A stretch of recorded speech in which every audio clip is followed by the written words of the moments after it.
Olá, boa tarde, tudo bem?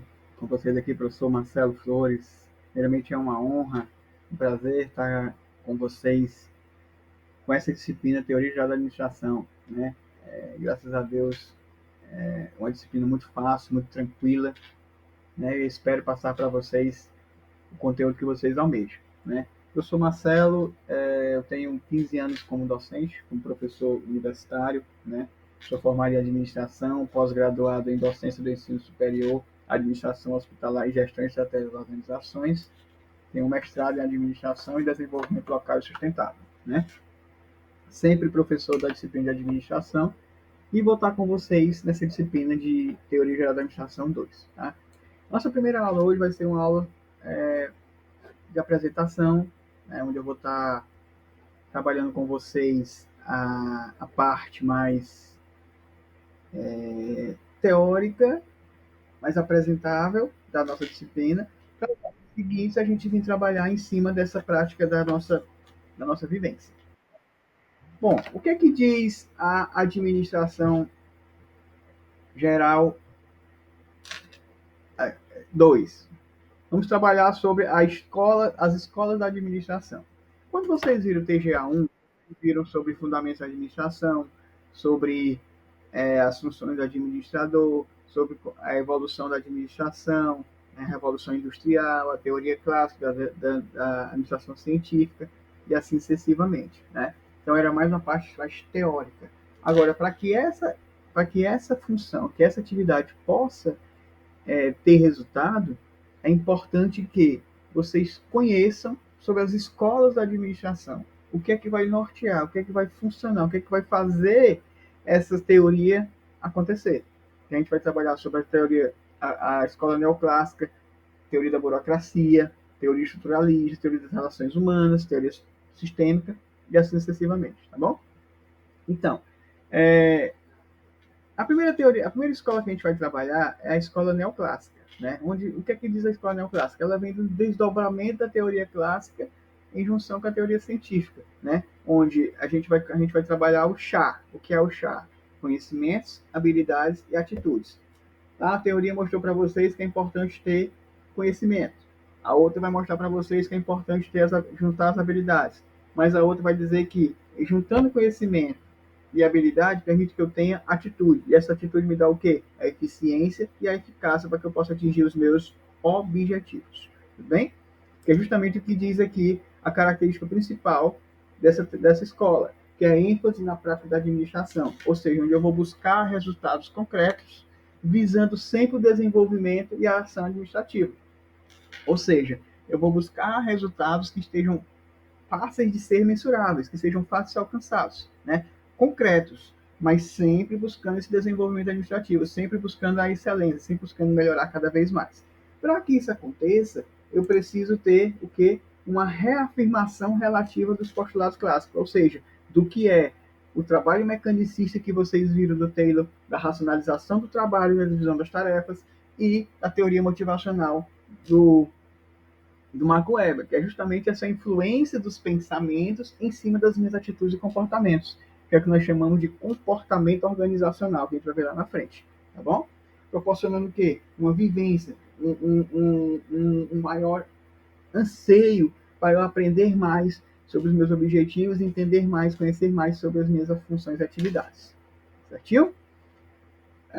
Dentro dessa escola, a ênfase dela também está dentro do estabelecimento de normas gerais, né, do comportamento administrativo. Então, quando nós falamos em Teoria Geral da Administração 2, você vai começar a trabalhar a parte mais prática, ou seja, comportamento, parte comportamental, teoria das relações humanas, teoria da burocracia, teoria sistematizada, contingencial, ou seja, nós iremos trabalhar com, além dos nossos relacionamentos, dos nossos comportamentos, das nossas atitudes, dos nossos objetivos, nós iremos trabalhar também com leis, normas, procedimentos e conforme resultados, tudo sistematizado, tudo focado em objetivos gerais, tá? Pois bem, ainda dentro disso nós vamos falar outra coisa, ó, o surgimento da teoria eclética, ou seja, que é justamente as abordagens das outras teorias, onde a primeira teoria que a gente vai trabalhar para aficionar um pouquinho mais sobre a TGA2, é a teoria das relações humanas. O que diz a teoria das relações humanas, queridos alunos? O foco principal é organização informal, dinâmica de grupo e liderança. O que ela diz? Organização informal. Como nós falamos, toda empresa ela tem tem as suas normas, regras e procedimentos e tem a forma de conduzir os seus objetivos. Né? Quando eu saio do formal para o informal, significa que não é que vai ficar bagunçado, mas o que acontece? Eu dou uma maior liberdade para que as pessoas possam se comunicar e possam arrumar maneiras para que as suas atividades, que os seus trabalhos, que as suas funções sejam realizadas de forma mais eficientes, né? Prazerosas, né? A questão da organização informal. Fica aquela coisa de proporcionar um maior relacionamento dentro da organização.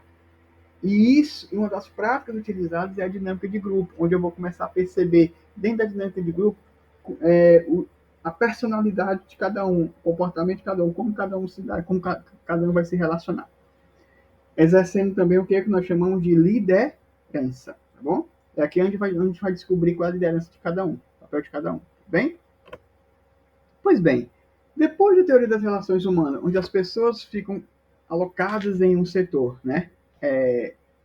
Para falar da teoria das relações humanas, eu vou falar sobre relacionamento interpessoal. As pessoas se relacionam, as pessoas se comunicam, as pessoas se interagem. Agora, dentro dessa interação, dessa comunicação, desse relacionamento, é importante que se crie princípios e normas, né? Organizacionais, baseados em uma estrutura, baseada em uma teoria chamada de teoria da burocracia. E toda empresa existe o que nós chamamos de organograma e fluxograma. O que é o organograma? É o detalhamento dos cargos, o detalhamento das funções que vão ter lá. Ou seja, os cargos que cada um vai exercer.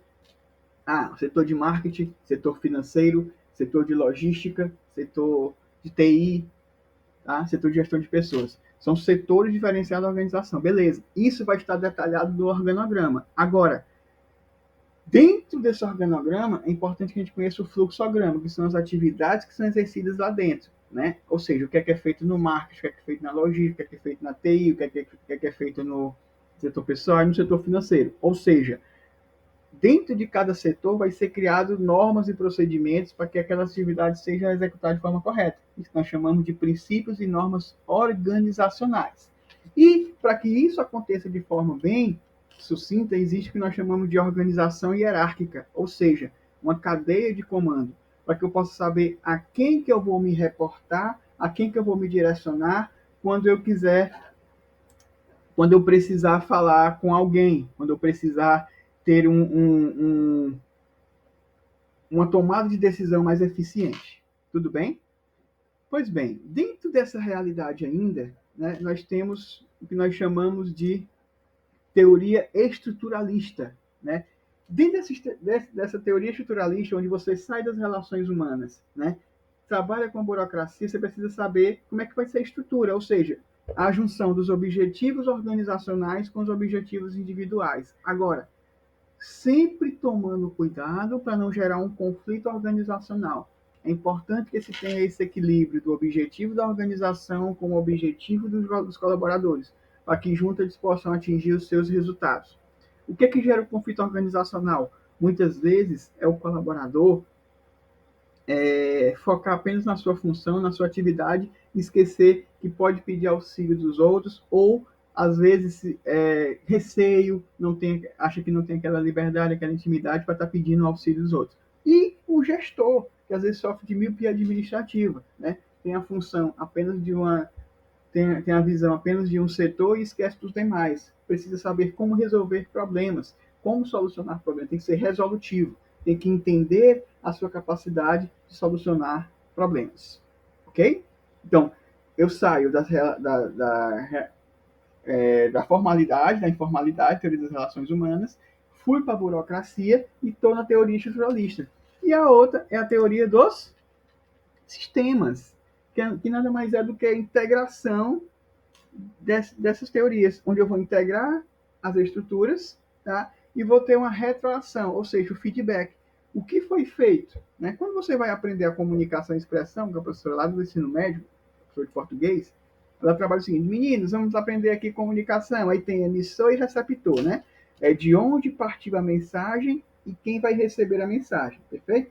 Aí o que acontece? Você sabe de onde partiu a mensagem e quem vai receber. Só que no meio dessa comunicação existe o que nós chamamos de mensagem. E essa mensagem, dentro da organização, nós chamamos de dados, que chegam muitas vezes sem um filtro. E a teoria do sistema, o que ela vai fazer? Ela vai filtrar, ela vai pegar esses dados, vai transformar em informações para quê? Para que eu possa direcionar as minhas ações para a pessoa certa. A pessoa certa, no momento certo, na hora certa. Então, para que a decisão seja tomada, ou seja, separar a útil da inútil, a certa da errada. Para quê? Para que junto eu possa proporcionar esse resultado, essa retroação e ter o feedback que eu almejo. Certinho? Tá, amigos? Então vamos lá, vamos continuar aqui a nossa aula, tá? Dentro dessa perspectiva também, ainda tem uma outra, que é que nós chamamos da administração técnico-social. Professor, como é que funciona essa administração técnico-social? É onde você vai começar a entender o papel da administração em si. Como é que funciona isso? É a parte mais prática, ó, é orientar, dirigir e controlar. Professor, eu vou controlar e dirigir, controlar. Eu vou orientar, dirigir e controlar o quê? Os esforços de cada indivíduo buscando um objetivo comum através das organizações, da coordenação das atividades. Olha só o que é que ele diz aqui, ó. Teoria das relações humanas, está bem aqui, né? Orientar, dirigir e controlar. O esforço de grupo, a teoria da, da estrutura, né? Olha só, busca o objetivo comum, né? A teoria estruturalista também de sistemas e a coordenação de atividades grupais, a teoria da burocracia, onde eu vou começar a colocar normas e procedimentos. Por quê? Porque através disso permite que você seja o quê? Um bom administrador, que esse é o papel da gestão, que você possa ser o quê? Um bom administrador, né? Aquele que possibilita ao grupo alcançar os objetivos, né? Com dispêndio de esforços, ou seja, é aquele que direciona de forma correta, é aquele que sabe encaminhar, é aquele que sabe direcionar, é aquele que sabe mostrar o caminho. O bom administrador é aquele que sabe trabalhar com as funções da administração, o planejamento, a organização, direcionamento, o controle. Eu olho para dentro da minha empresa e vou entender o que é o comportamento da minha organização, como é que cada um se comporta, né? Eu vou trabalhar a missão, visão e valores. O MVV, que é a missão da organização, é a apresentação dela no mercado, a sua razão de ser, o porquê que essa empresa existe, tá? Mas para mim entender o que essa empresa existe, eu preciso conhecer quem trabalha comigo, né? Eu preciso olhar para dentro da minha empresa e fazer um checklist interno, ou seja, quais são os meus pontos fortes, quais são os meus pontos fracos, o que é que eu preciso melhorar, o que é que eu não preciso melhorar, para que eu possa direcionar as minhas ações, tá? E aí eu vou começar a trabalhar o que nós chamamos de eficiência e eficácia, né? Primeira coisa, eficiência e eficácia, a junção das duas dá o quê? Efetividade. Então nós vamos aprender o seguinte: eficiência e eficácia, eles não são condicionantes. O que eu quero dizer com isso? Entendam isso, aprendam. O fato de eu ser eficiente não me condiciona a ser eficaz. O fato de eu ser eficaz não me condiciona a ser eficiente. Mas eu tenho que ser ou um ou outro, né? Não sou obrigatoriamente ser os dois, né? Não estou dizendo que é obrigatório. Não é condição de um existir em relação a um ao outro. Certinho? Mas olha só, o que é realmente a eficiência? O que é que diz a eficiência? A eficiência é quando você trabalha com a ênfase nos meios, ou seja, é fazer certas coisas, né? Fazer as coisas com os recursos que você tem em mãos para atingir os seus objetivos, né? Fazer corretamente as coisas, né? Ou seja, quando no momento em que você identifica que aquela atividade precisa ser resolvida de forma correta, você sabe como utilizar, sabe qual o caminho que vai percorrer, sabe como fazer corretamente, como utilizar determinado produto, determinada máquina, determinada atividade, determinada ação. Para quê? Para que essas ações possam resolver os possíveis problemas lá na frente, né? Ou seja, E com isso também faz com que você guarde, que você proteja os recursos que vão trazer resultado. Evita que tenha ociosidade dos recursos, que gere o quê? Gere ociosidade também nos trabalhos, perfeito? Por quê? Porque quando eu consigo trabalhar com os meios, ser eficiente nos meios, fazer corretamente as coisas, resolvendo os problemas, guardando os meus recursos, o que é que eu vou fazer? Eu vou cumprir minhas tarefas e obrigações de forma correta. Cumprindo as minhas tarefas e obrigações, eu estou preparado para exercer o meu trabalho, né? Agora, no papel de gestor, é importante que para você ser eficiente, olhando, lembra que eu falei para vocês lá no momento anterior, que eu tenho que olhar para dentro da minha empresa para entender o que é ponto forte, o que é ponto fraco, o que vai ser ameaça, o que vai ser uma oportunidade, o que vai acontecer. Eu preciso saber o que precisa ser melhorado. Então, no momento em que eu identifico o que precisa ser melhorado. Para quê? Para que eu possa utilizar os meios de forma correta, eu vou fazer o quê? Eu vou treinar os meus subordinados. Agora, muito cuidado, meninas. Quando eu falo em treinamento, eu preciso saber o que treinar, como treinar, perfeito? É importante deixar claro o que é que eu vou estar, para qual é o objetivo daquele treinamento, o que é que eu quero alcançar com aquele treinamento, tá? Para quê? É para que todo mundo se sinta motivado em participar daquele treinamento. É você manter as máquinas eficientes, manter as máquinas operando, né?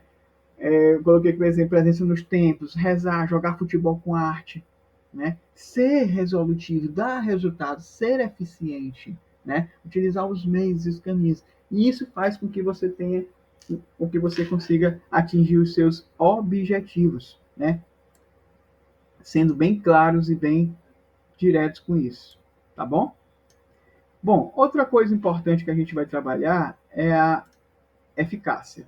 O que diz a eficácia aqui? A eficácia ela trabalha da seguinte maneira. Ela trabalha o seguinte, é o focar nos resultados. Olha só, se eu tenho como focar os meios, o passo seguinte é eu focar em quê? Nos meus resultados, né? Saber se o que eu fiz, se aquele produto, se aquele recurso que eu utilizei, se aquele treinamento que eu pratiquei, né? Se aquela atividade que eu me proporcionou a fazer trouxe algum resultado. Ou seja, fazer as coisas corretas, né? Fazer com direcionamento, com o caminho que eu preciso percorrer, né? Ter uma segurança maior, proporcionar com que essa segurança me permita que os resultados sejam alcançados. Por quê? No decorrer do caminho, eu atingindo esses meus resultados, eu consigo fazer possíveis correções. Perfeito? Então, foi o quê? Fui eficaz. Reconhecer, ó, fazer as coisas corretas. Atingindo o quê? Os meus objetivos. E agora, meninos, quando eu faço as coisas, quando eu tenho ênfase nos resultados, né, fazendo as coisas corretas, atingindo os objetivos, foi o que eu fiz, eu otimizei a utilização dos meus recursos. Eu disse que para me ser eficiente, eu tenho que utilizar, saber como utilizar, beleza? E para me ser eficaz, otimizar, utilizar eles de forma correta, direcionadas. Quem que vai me ensinar a direcionar? Quando eu faço lá um checklist dentro da minha empresa, eu preciso saber qual é aquele produto que precisa ser, qual é aquele tipo de equipamento que precisa ser mais trabalhado, que precisa ter uma atenção maior, perfeito? Ou o que é que Luiz fez que não conseguiu atingir seus objetivos, como é que a gente vai conseguir atingir, otimizar os recursos que ele vai utilizar para atingir os objetivos. Então, isso é eficácia. Agora, o gestor ele precisa sair da cadeira e ir para o chão da fábrica. Ele precisa conhecer, né? Como que eu posso utilizar isso? Como é que eu faço isso? No momento em que eu olho para dentro da minha empresa, eu consigo perceber como é que eu vou proporcionar habilidades para os meus subordinados. Lembra que eu falei do chá? Conhecimentos, habilidades e atitudes. Eu vou proporcionar habilidades para os meus subordinados, para quê? Para que eles possam, para que eles tenham eles tenham esse traquejo de realizar essas funções. Tudo bem? Tá claro até aqui, né, meninos? Então vamos seguir aqui. O passo seguinte olha só, eu vou falar sobre centralização e descentralização, mas bem rápido, para que não fique uma coisa, muita informação para vocês nesse primeiro momento. Vou falar só o que é o conceito de cada um, depois as vantagens, e aí a gente finaliza a nossa aula, nessa nossa primeira aula. E nos vídeos seguintes eu já venho com mais teorias, já venho com mais escolas, e a gente vai começar a falar sobre os nossos fóruns e nossas atividades, tá bom? Teremos A nossa vivência vai ser assim em relação a essa disciplina, tá? O que é a centralização? Ocorre quando a autoridade é restrita ao executivo máximo da organização. O que acontece? Existe o planejamento estratégico, tático e operacional. Vocês viram lá na administração, no começo da administração, quando vocês viram. O que é o estratégico? Aquele que pensa, o tático, aquele que auxilia, e o operacional, aquele que executa. Tranquilo? Quando eu falo que aquela parte, aquela pessoa que está no estratégico, ele é centralizador, significa que é o quê? Que ele é aquela autoridade que ele centra suas ações apenas nele. Ou seja, ele não delega funções, ele não direciona o que ele tem que fazer, né? Ou seja, essa autoridade diz assim, não, só quem tem a capacidade de delegar o que Maria vai fazer, sou eu que estou no cargo de função, no cargo de gestão. Lembra quando eu falei sobre a cadeia de comando? Eu saber a quem me reportar, questão da hierarquia, é justamente isso. A centralização ela ocorre quando a autoridade é restrita ao executivo máximo da organização. Muitas vezes ao dono, ao gestor, aquele que está no topo, né? aquele líder imediato. Tá? Mas para que isso aconteça, né? Mas isso não é bom. A centralização, muitas vezes, ela faz com que muitos talentos, muitas ideias, né? Porque existem alguns termos na administração que é importante a gente trabalhar, por acaso. Vocês já ouviram falar em network, né? O que é o network? Network, ela é a rede de relacionamento. Ah, professor, isso eu já conheço. O que é que tem a ver com centralização? Você está falando que é a autoridade central no poder. Então, se eu percebo na teoria das relações humanas, que eu tenho que ter o meu network para que eu possa direcionar as minhas ações e eu vou centralizar apenas em mim, eu vou estar perdendo a minha equipe. A minha equipe não vai estar participando dos resultados. Então eu tenho que ter um network, eu tenho que entender, eu tenho que ter uma rede de relacionamento para que eu possa delegar as minhas funções. E daí surge o que nós chamamos de brainstorming. Né? O que é o brainstorming? É a tempestade de ideias. Dentro desse momento, eu começo a descentralizar as minhas ações. Ó. Ocorre quando a autoridade está parcialmente distribuída nos diversos níveis hierárquicos. Eu digo, olha, gente, agora eu quero diversificar, ou seja, vai vir o brainstorm, tempestade de ideias. Várias ideias vão surgir, várias ideias vão acontecer. Quando surgir várias ideias, o que vai acontecer? Essa hierarquia passa a ser dividida, essa centralização passa a ser descentralização, ela passa a ter, a autoridade passa a ser repartida. Eu estou no cargo de gestão, mas eu deleguei a Joana para ser minha diretora de marketing. Então, ela tem autoridade dentro daquela diretoria de marketing para determinar a equipe dela. Mas quem vai ser superior a ela sou eu. Então eu tenho autoridade a Joana, que tem autoridade à equipe, e assim sucessivamente. Tá? É a descentralização dessas funções. Tranquilo? Por quê? Por que eu coloquei parcialmente? Porque vai ser de acordo com as funções, com o cargo que cada um vai exercer. Tudo bem. Falando agora sobre as vantagens da centralização. Essas vantagens nada mais é do que a centralização. As decisões são tomadas por administradores com visão global. Ó, por mais que você sente as suas ações que para você a autoridade seja só sua, mas a decisão vai ser tomada de forma global, né? Lembra da visão holística, tem uma visão como um todo, né? Ou seja, tomadores de decisões situados, eles olham a situação que está e tomam a decisão para poder ter aquele amparato na hora de tomar a decisão, né? Muitas vezes são aqueles que estão bem treinados, né? Aqueles que estão preparados, aqueles que estão com capacidade de exercer determinadas funções, né? né? Teoricamente, é para ser assim, né? Mas a gente vê que muitas vezes hoje nas empresas acontece o contrário. As pessoas às vezes se escondem ou não investem em você, colaborador, porque tem medo de você pegar o lugar dele para você ser melhor que eles muitas vezes, tá bom? As decisões são mais consistentes com os objetivos empresariais globais. O que vai acontecer? Eu vou tomar uma decisão baseada nos meus objetivos organizacionais. Isso nós chamamos de processo decisório. Como é que se toma uma decisão hoje? Quando você vai ao médico, né, o médico ele dá para você um diagnóstico. Esse diagnóstico ele é baseado em quê? Em um conjunto de informações, né, que são os exames. Esse diagnóstico Ele disse assim, olha, o diagnóstico é esse. Então, desse diagnóstico ele vai te oferecer o quê? Alternativas, para que você possa escolher dessas alternativas, escolher uma ou duas e assim sucessivamente. A mesma coisa da tomada de decisão. A decisão, você vai identificar um problema, esse problema vai ser diagnosticado, vai ser proporcionado de acordo com o ambiente que você está inserido, né? E automaticamente ele vai lhe oferecer alternativas ou escolhas para que você solucione tal problema, e esse problema possa vir a ser resolvido com a tomada de decisão. As decisões são mais consistentes com os objetivos. Por quê? Porque vai eliminar esforço duplicado. Você vai tomar a decisão correta. O que é para ser de acordo com o que você observou. Funções como compras e finanças promovem maior especialização. Ou seja, você precisa saber o que comprar e como comprar para não comprar errado e tomar a decisão correta no momento de executar o caixa da organização. Perfeito? As desvantagens da centralização. Muitas vezes as decisões também são tomadas por administradores distanciados dos fatos. Às vezes são situações, olha só, situacional e dos fatos. É uma situação, mas tem que saber como que chegou até aquele problema, como que aquele problema alcançou. Então são decisões tomadas muitas vezes por distância, né,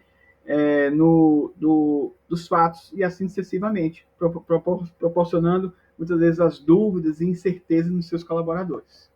Tá bom? Administradores nos níveis inferiores estão distanciados dos objetivos globais, né? É a questão do operacional. Muitas vezes as pessoas acham que o operacional, por estar lá embaixo da pirâmide, é menos importante do que o estratégico. Mas se brincar, ele é o mais importante, porque a atividade vai ser executada, mesmo sendo delegada pelo estratégico, vai executar o operacional, que precisa ter o quê? Técnica, habilidade, competência para exercer o processo, né? E assim sucessivamente, tá bom? Seguindo. Desvantagem da centralização. Já falei, né? E as vantagens da descentralização? Bom, a centralização tem suas vantagens, né? E a descentralização também. Primeiro, as decisões são tomadas mais rapidamente pelos próprios executores da ação. Porque se eu delego uma função para o setor de marketing, eu tenho a ideia do que seja precisa fazer. Só que lá está a diretora que é capaz de fazer e ela vai tomar a decisão mais rápida, porque ela tem a especialidade, ela tem especialização, ela tem o traquejo, tem a vivência do dia a dia. Ou seja, tomadores de decisão são os que têm mais informações sobre a atuação atual. Né? Lembra que eu falei a questão do achismo? Não podemos trabalhar com achismo, não podemos trabalhar com incertezas. Tudo bem?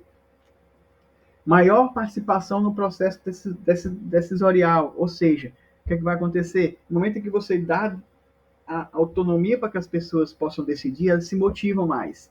Motivação, o moral dela vai ser mais elevado, os administradores do intermediário se sentem mais motivados, mais valorizados na organização, proporcionando o quê? Excelente treinamento para administradores que estão no topo, que estão no intermediário, olhando para baixo, se preparando para ajudar lá embaixo e auxiliando quem está lá em cima, né? Aquele que está bem no intermediário mesmo, mais motivado. Por quê? Porque ele está tendo aquela autonomia para decidir, está tendo aquela autonomia para motivar, para delegar funções, para tomar decisões, né?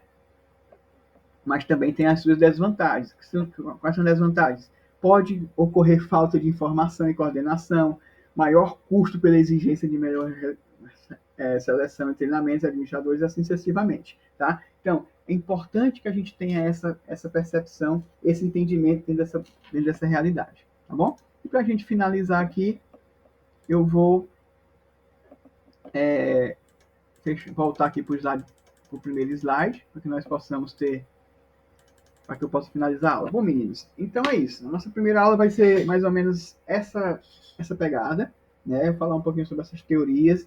Foi um pouquinho rápido, porque como é uma aula que eu quero juntar a teoria com a prática, na nossa próxima aula eu já vou ver como que tudo que eu falei aqui para vocês é abordado no nosso dia a dia, é abordado com o estudo de casos, nas empresas do dia a dia, na vivência da realidade do administrador, para que vocês possam ter uma noção do quão fantástico é a administração, do quão fantástico é você ter essa capacidade de entender sobre os recursos, sobre pessoas, sobre tomar decisão e sobre os resultados que serão alcançados, tá bom? Então por hoje é só, fiquem com Deus, bom estudo e até a próxima. Tchau, tchau.